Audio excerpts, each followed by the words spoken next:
Hello friends, मैं अनूप सरकार आप सभी का स्वागत करता हूं। जैसा कि आप ही लोगों का डिमांड था, आप लोग का ये डिमांड था कि सर ये बताइए कहाँ से कितने प्रश्न पूछे जाते हैं। उसके लिए मुझे लगभग कहें तो 8 घंटे इसमें मेहनत करने पड़े। 8 घंटे तब जाकर के हमने मूल्यांकन किया। मूल्यांकन करने के बाद मैं आज इस पे हम चर्चा करेंगे कि कहाँ से कितने प्रश्न पूछे जाते हैं। यदि आप इसका विश्लेषण करेंगे, पहला चरण, दूसरा चरण, तीसरा चरण में जितने सवाल जहां से पूछे गए हैं, अगर एक बार खुद से विश्लेषण आप करेंगे और करने के बाद जब आपका रणनीति होगा और वह रणनीति आपको 100 पार कराएगी ही कराएगी। बस चीज़ों को थोड़ा सा समझना है और जितना हम टाइम दिए हैं, हम ये नहीं चाहते हैं कि आप उतना टाइम दीजिए। बड़ा मुश्किल वाला टाइम है। कभी कभी हमने तो हमारे पास तो सारा सामग्री था, मैंने फटाफट उस चीज़ को रखने के बाद 8-10 घंटा मूल्यांकन करने के बाद मैंने यहाँ तक पहुँचाया है ना। और इसी के आधार पर आप अपना एक रणनीति बनाइए, कहाँ से हम क्या पढ़ें, जो हम लोग बाद में पूरा डिटेल्स में उस वीडियो को देखेंगे।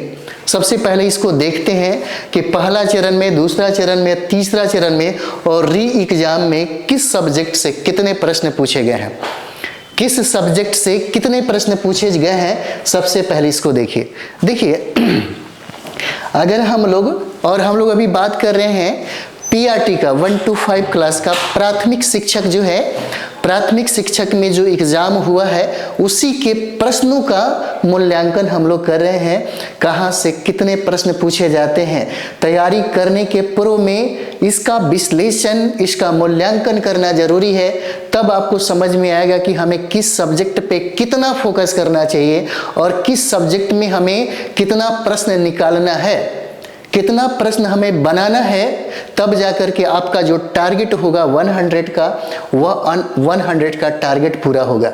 तो चलिए हम लोग पहला चरण, दूसरा चरण, तीसरा चरण और री एग्जाम का पेपर भी हुआ है, उन सारे प्रश्नों का एक बार मूल्यांकन करते हैं। बहुत टाइम लगा है ना। तो चलिए सबसे पहले हम लोग देखेंगे इतिहास। इतिहास में ज़्यादा कुछ नहीं पढ़ना होता। इंडियन नेशनल मूवमेंट 1885 से 1948 तक ही पढ़ने होते हैं। और यहाँ पर देखिए 15 प्रश्न उस समय पूछा गया था। टीआरई 1.0 में बहुत ऐसे लोगों को पता ही नहीं था कि कैसे पढ़ा जाएगा, क्या सिलेबस है। सिलेबस को समझने में ही थोड़ा बहुत टाइम लग गया है ना। मेरे विद्यार्थी तो एक ये था कि भाई सब कुछ पढ़ा था, कमीशन दारोगा की तैयारी करते थे लोग, बाकी वो लोग सारे चीज़ें ऑलरेडी, कोई दिक्कत नहीं हुआ। लेकिन पहले इस चीज़ को समझिए कि इतिहास में 1.0 में 15 सवाल पूछा गया, तो वही टीआरई 2.0 में 15 सवाल पूछा गया था। लेकिन जैसे ही 3.0 में हम लोग देखेंगे तो यहाँ से प्रश्न बढ़ जाते हैं, 18 प्रश्न पूछे जाते हैं। और री एग्जाम में देखिएगा, हो सकता है एका दुका बढ़ ही जाए, एका दुका हो सकता है बढ़ ही जाए है ना। लेकिन लगभग 95% हम यहाँ पे कह सकते हैं कि इतना प्रश्न इस तरीके से आया है। आप लोग भी देख लीजिएगा, पहला चरण, दूसरा चरण और तीसरा चरण, यानी 5 पेपर जो हुआ है, उन 5 पेपर को उठाइए। तब उसके बाद आप चुनिए कि इतिहास से कितने आए, ज्योग्राफी से कितने आए, साइंस से कितने आए, करंट अफेयर से कितने आया, मैथ से कितना आया, रीजनिंग से कितना आया। क्योंकि हम सभी लोगों को पीआरटी में 9 से 10 सब्जेक्ट पढ़ने हैं। जो अभी हम लोग 9 सब्जेक्ट की बात कर रहे हैं, जिसमें एक मिसलिनियस भी है, इक्का दुक्का प्रश्न पूछा जाता है। तो यहाँ टीआरई 3.0 में 18 प्रश्न पूछा गया और री एग्जाम जब हुआ तो री एग्जाम में भी आपसे 18 ही प्रश्न पूछा गया। यानी कि पहला चरण, दूसरा चरण, तीसरा, चौथा चरण जिसका एग्जाम हम लोग देने जाएंगे, हो सकता है इतिहास से 1-2 प्रश्न ज़्यादा ही पूछे, है ना। और यहाँ पर देखिए ज्योग्राफी और ईवीएस, पर्यावरण, ज्योग्राफी और पर्यावरण दोनों से मिला करके प्रश्न यहाँ पर 25 पूछा गया था। 25 प्रश्न जो है, यह 25 प्रश्न जो है पूछा गया था यहाँ पे ज्योग्राफी और पर्यावरण से पहला चरण में। जब हम लोग दूसरा चरण में आएंगे तो दूसरा चरण में भी 25 प्रश्न पूछा गया था ज्योग्राफी और पर्यावरण से। और ये जो ज्योग्राफी है, यहाँ ज्योग्राफी का 2 पार्ट हो जाता है।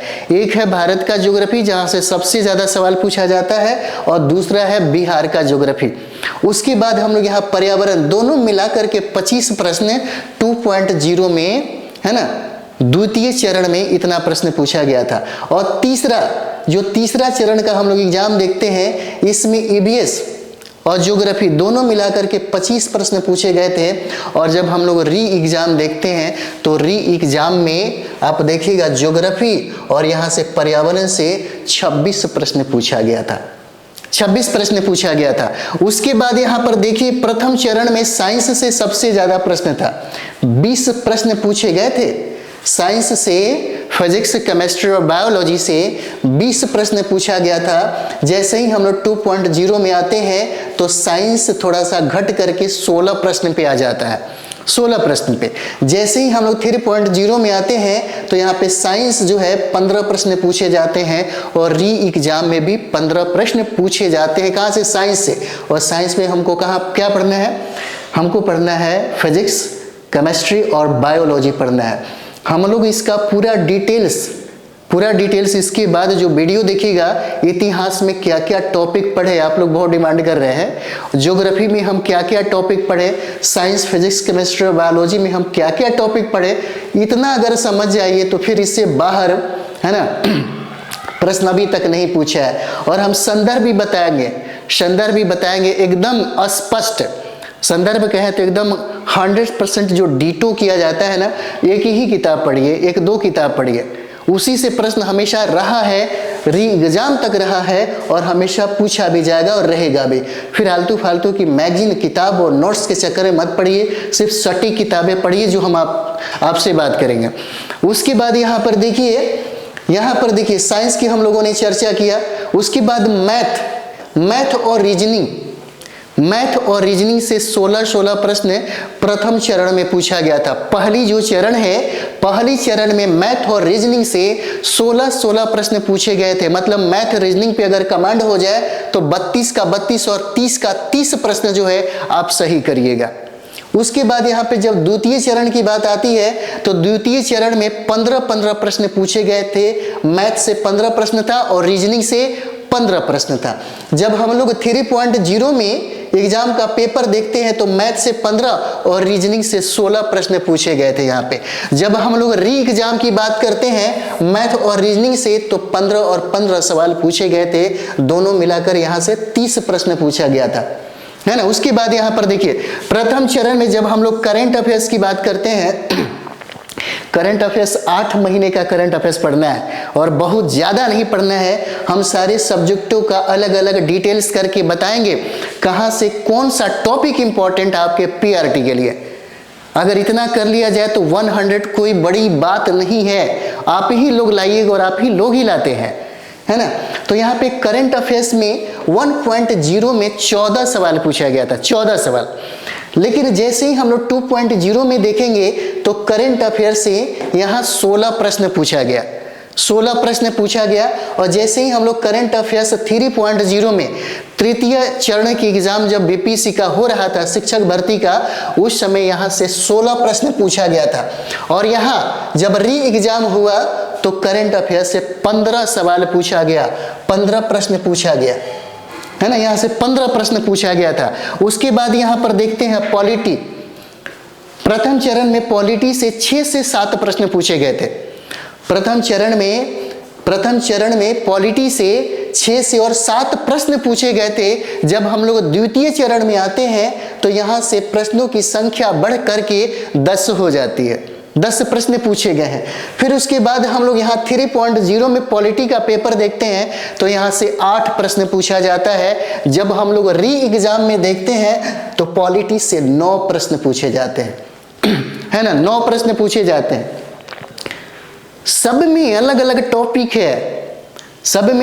है, बहुत बढ़िया टॉपिक है, ज़्यादा दिन का समय नहीं लगेगा।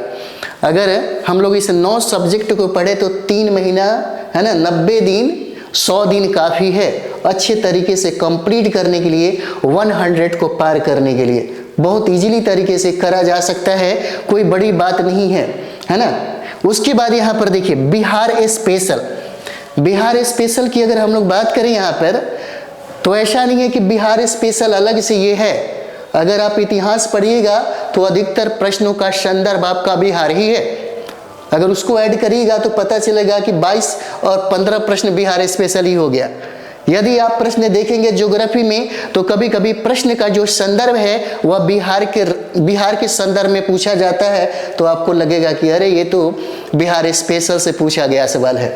तो हमें ये समझना होगा, हमें इसको समझना होगा कि हम आखिर किस तरीके से पढ़ें, और इसीलिए हम आपको बोलते हैं कि SCERT की किताबें पढ़िए। जब प्रश्न इतिहास, ज्योग्राफी, पॉलिटी है ना अगर पूछेगा आपसे और वो प्रश्नों का संदर्भ अगर बिहार होगा तो SCERT पढ़ने वाले, बिहार सरकार की किताबें जो है, समग्र शिक्षा की अभियान की जो किताबें हैं, पढ़ने वाला विद्यार्थी ज़्यादा स्कोर करेगा, है ना। तो चलिए यहाँ पर हम लोग देखेंगे, यानी कि TRE 2.0 में बिहार स्पेशल से 8 प्रश्न पूछे गए थे और 3.0 में 8 से 10 प्रश्न पूछे गए थे। जब हम लोग री एग्जाम की बात करते हैं तो री एग्जाम में यहाँ से कितने प्रश्न थे, तो 7 प्रश्न थे, 7 प्रश्न। और जो हम लोगों ने अभी 1.0, 2.0, 3.0 री एग्जाम का जो पेपर देख करके हम लोगों ने जो मूल्यांकन किया, जो विश्लेषण किया, अब आप इस बात को समझ सकते हैं कि हमें सबसे ज़्यादा फोकस किस पर करना चाहिए। क्या हमारा जो व्यवहार है, क्या हमारा संतुलन है, किस तरह से होना चाहिए, हमारी स्ट्रेटजी किस तरह से होना चाहिए, हमारी रणनीति किस तरह से होना चाहिए, इसको आप ही को समझना होगा, इसको आपको समझना होगा।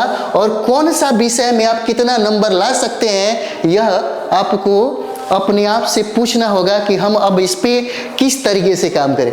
हम तो बताएंगे ही बताएंगे, है ना, लेकिन आप अपनी अंतरात्मा से जरूर पूछिएगा कि यदि हमें इसमें 100 पार करना है, यदि इसमें हमें 100 पार करना है, क्योंकि हम इसलिए आपको बता रहे हैं, इसलिए आपको बता रहे हैं कि सूचना पहले ही मिल गया है और सूचना में ये कहा गया है कि इस बार का PRT का जो पेपर होगा 3.0 की अपेक्षा क्या होगा, कठिन होगा, टफ पेपर होगा।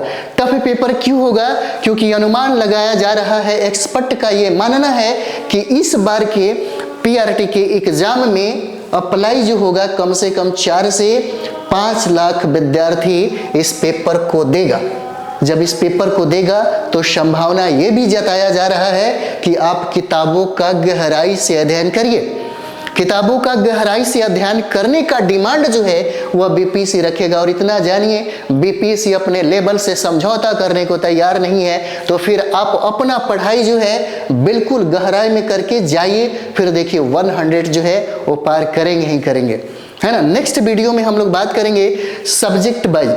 इतिहास में हम लोग क्या क्या पढ़े, कौन सा टॉपिक पढ़े, ज्योग्राफी में हम लोग क्या पढ़े, कौन सा टॉपिक पढ़े, है ना। उसी तरीके से जितने भी सब्जेक्ट हैं, सारे सब्जेक्ट के बारे में जो हमने मूल्यांकन किया है, जैसे में PRT 1.0, 2.0, 3.0 और री एग्जाम में कहाँ कहाँ से किस टॉपिक से प्रश्न पूछे गए हैं, उन सारे प्रश्नों को और उन सारे टॉपिक को हम पूरे डिटेल्स में हम लोग बात करने वाले हैं, है ना। तो चलिए हम लोग मिलते हैं नेक्स्ट वीडियो में। इस वीडियो को जरूर अपने साथी और संगियों के बीच में एक बार शेयर करिएगा, है ना। लाइक कमेंट्स रुकना नहीं चाहिए, ताकि हम पढ़ते रहते हैं। अच्छा लगता है कि आपके मन में और आपके दिमाग में क्या चल रहा है, उसी के अकॉर्डिंग, जैसे आपके मन में बहुत सारी बातें थी, आप लोगों ने पूछा भी था कि सर हमें पता ही नहीं चलता कहाँ से कितने प्रश्न पूछे जाते हैं, ये कमेंट्स के माध्यम से पता चलता है, फ़ोन के माध्यम से पता चलता है ना। तो मिलते हैं हम लोग नेक्स्ट वीडियो में। थैंक यू वेरी मच आप सभी लोगों को।